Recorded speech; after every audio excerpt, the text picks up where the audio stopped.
Bonjour à tous et bienvenue dans cette nouvelle vidéo où on va fabriquer ce couteau qui est un petit peu particulier, il a une forme particulière et surtout ce qui constitue le vrai défi ici c'est cette petite dent au milieu du tranchant qui va rendre tout ça très compliqué à réaliser. Donc je commence avec une barre de XC75 de 3 mm d'épaisseur, juste assez grande pour pouvoir faire tenir mon couteau en largeur. Et comme d'habitude je commence par découper ma forme et en ayant placé auparavant le dessin de façon à gaspiller le moins d'acier possible. Ici rien de très compliqué pour ce qui est du découpage de la forme parce qu'on a beaucoup de lignes bien droites, donc du coup ça pose pas vraiment de soucis pour ce qui est du découpage. On continue d'enlever de la matière avec la meuleuse, donc d'abord en découpant tout ce qu'on peut et ensuite en utilisant un disque à ébarder pour pouvoir creuser et se rapprocher de toutes nos lignes.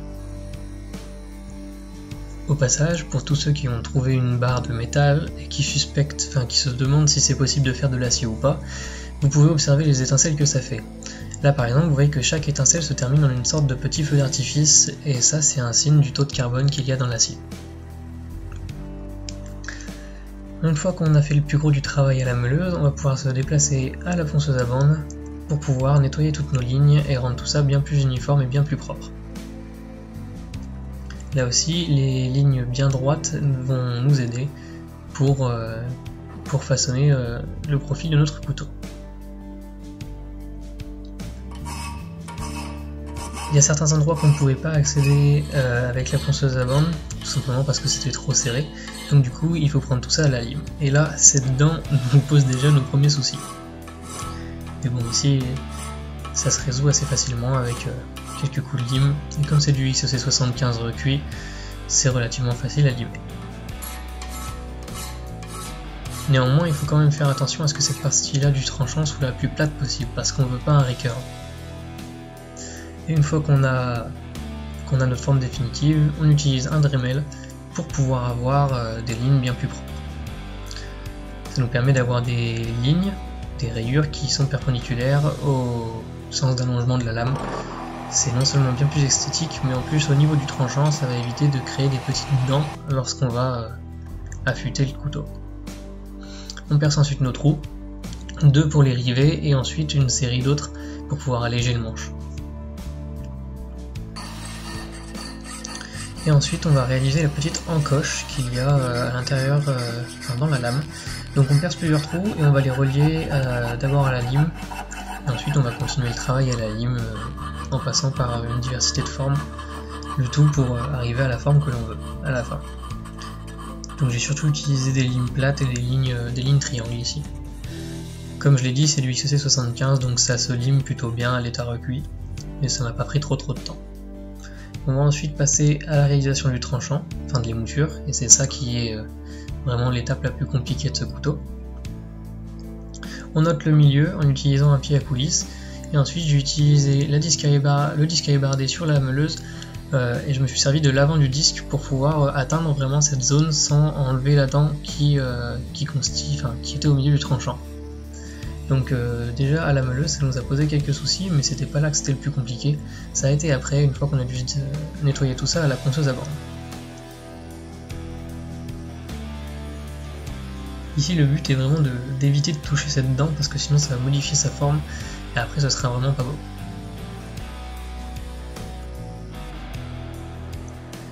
Donc maintenant que le gros du travail à la meuleuse a été fait, on va pouvoir faire ça à la ponceuse à bande. D'un côté, heureusement qu'on commence à la meuleuse, parce que si je faisais ça tout à la ponceuse à bande, j'en aurais non seulement pour des plombes, mais en plus pour un truc aussi dur, je pense que je foirerais tout. Donc en fait je me suis servi du côté de la bande, donc je l'ai fait dépasser légèrement de la platine, et j'ai travaillé avec un certain angle pour pouvoir atteindre l'intérieur du tranchant sans toucher la dent. Donc c'est pour ça que vous voyez que je travaille dans des positions un petit peu particulières, et surtout que j'utilise le côté opposé de celui que j'utilise d'habitude pour certains tranchants.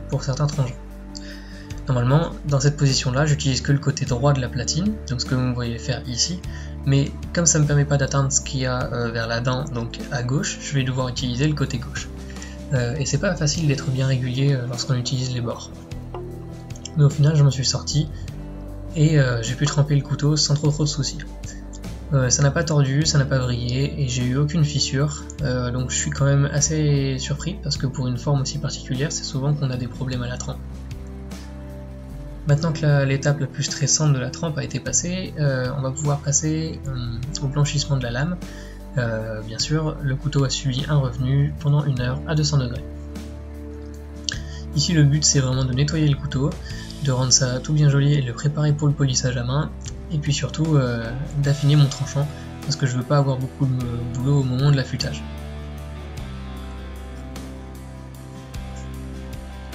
Donc comme au début, comme pour façonner le tranchant, comme pour façonner les moutures, on va utiliser le côté de cette bande abrasive, en faisant dépasser un petit peu de la platine, pour pouvoir atteindre les zones que l'on souhaite. Au passage, c'est de cette manière-là qu'on réalise aussi les tranchants recurve ou pour les carambutes.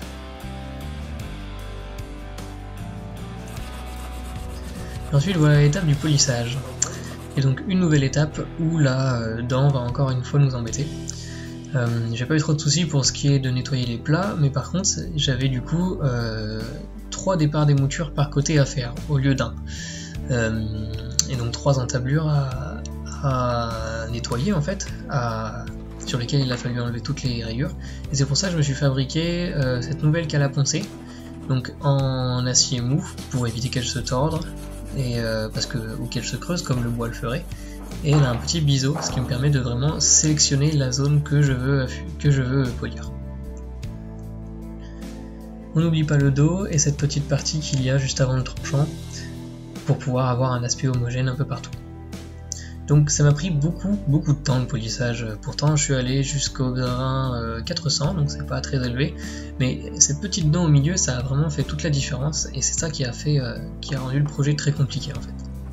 Je vais ensuite apposer ma marque, mon seau, je sais pas trop comment on appelle ça, mon petit serpent, donc l'autocollant qui a été réalisé par Impact 77, je crois bien que c'est ça, oui, Impact 77.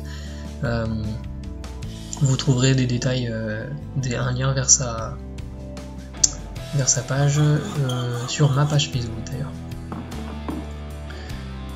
Et pendant que tout ça agit, pendant que l'acide agit, je vais pouvoir commencer à préparer le manche. Donc j'ai utilisé du Wenge que j'avais en parfaite dimension et donc je commence comme d'habitude par percer mes trous. Maintenant que mes trous sont percés, je vais pouvoir passer au façonnage en fait des plaquettes et donc je commence par enlever tout l'excès de matière qu'il y a et qui va juste m'embêter si je le laisse là après. Le but ici c'est de m'enlever un maximum avant que ce soit collé pour éviter que ça chauffe après et pour gagner en fait un peu de temps et surtout économiser des bandes abrasives. Donc là j'ai incliné un petit peu la table qu'il y a sous le disque pour pouvoir donner un petit angle. Et donc là j'affine le devant de mes plaquettes et je leur donne une certaine forme. Ensuite on passe au polissage de l'avant des plaquettes, c'est très important de le faire avant de les avoir collées parce que c'est pas accessible après. Enfin du moins c'est accessible mais vous ne pourrez pas polir le devant des plaquettes sans rayer la lame. Maintenant que ma marque a bien prise sur le couteau, j'ai nettoyé tout ça, enlevé mon stickers et on va passer à la finition finale de la lame. Donc je délimite une certaine zone avec du scotch, j'en mets de chaque côté. Et une fois que cette zone est délimitée, je la recouvre avec du vernis. Alors pourquoi du vernis? Parce que le vernis va sécher et créer une couche protectrice qui ne sera pas attaquée par l'acide.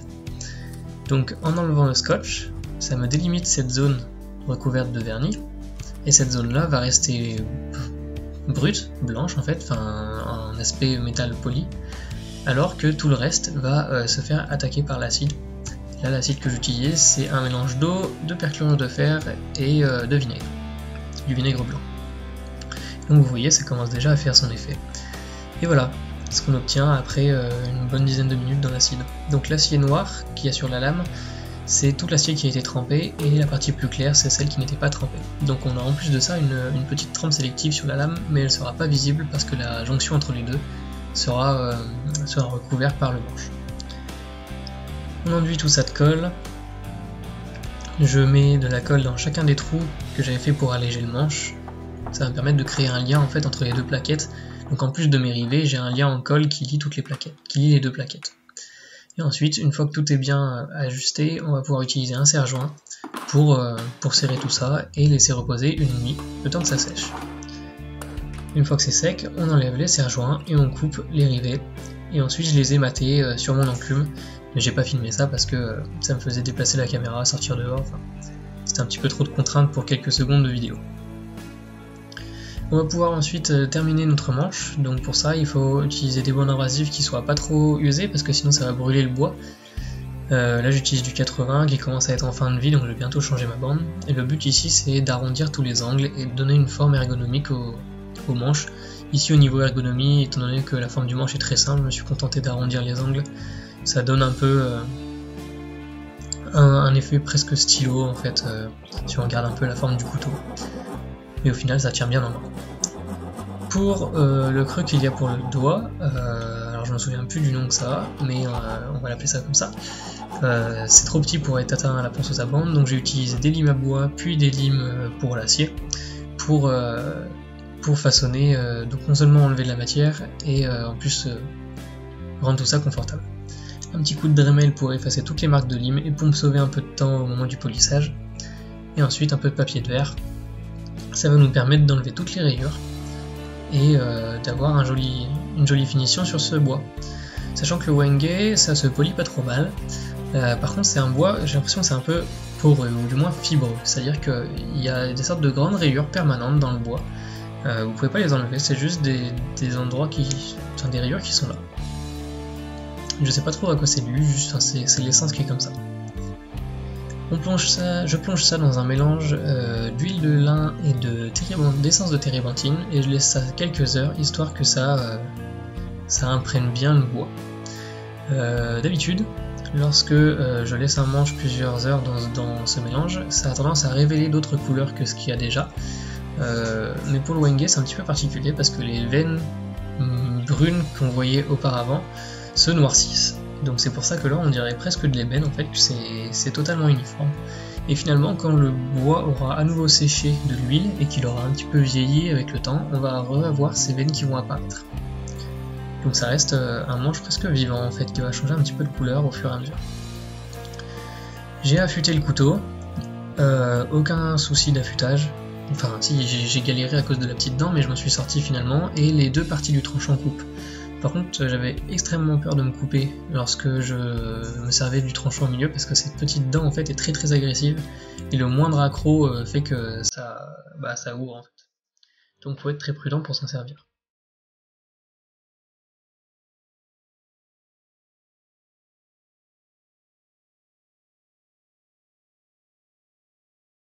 Et donc voilà, quelques photos et gros plans pour la fin de la vidéo.